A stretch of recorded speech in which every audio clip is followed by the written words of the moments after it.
spirit wants to do the plan of God in our life, but our flesh always goes on thinking about our needs and our condition and whatever is going on around us, and wherever we feel, wherever no problem are going on, these thoughts only we are running in our mind to distract us from the plan of God in our life.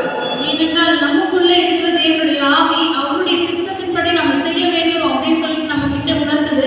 ஆனாலும் கூட நம்முடைய மாம்சமும் நம்முடைய ஆத்மாவும் என்ன சொல்லுதுன்னா, நம்முடைய சுற்றிலும் நடக்கிற காரியங்களையும் நமக்கு ஏற்படுகிற அந்த கவலைகளையும் அந்த இல்லாத காரியங்களையும் எல்லா வருத்தங்களையும் தான் அது எப்பொழுதுமே நம்முடைய சிந்தையில நினைக்கப்பட்டு கொண்டே இருக்குது. Peter stopped because he took out his focus from Jesus.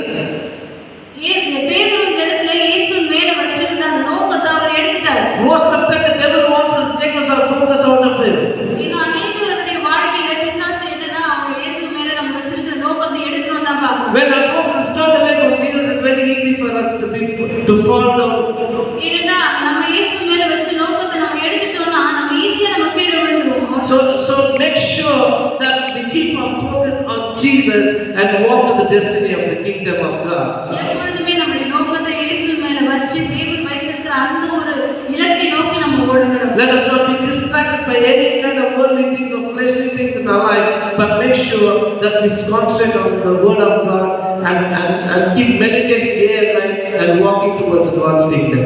எப்பொழுதுமே அவர் மேல அந்த நோக்கத்தை வச்சு அந்த இலக்கை நோக்கி நம்ம நடப்போம். எந்த ஒரு கவனத்தையோ எந்த ஒரு காரியங்களுக்கும் நம்ம இடம் கொடாம தேவனை நோக்கி மட்டுமே நம்ம நடக்க ஆரம்பிக்கணும். So I want to thank and praise God for this time.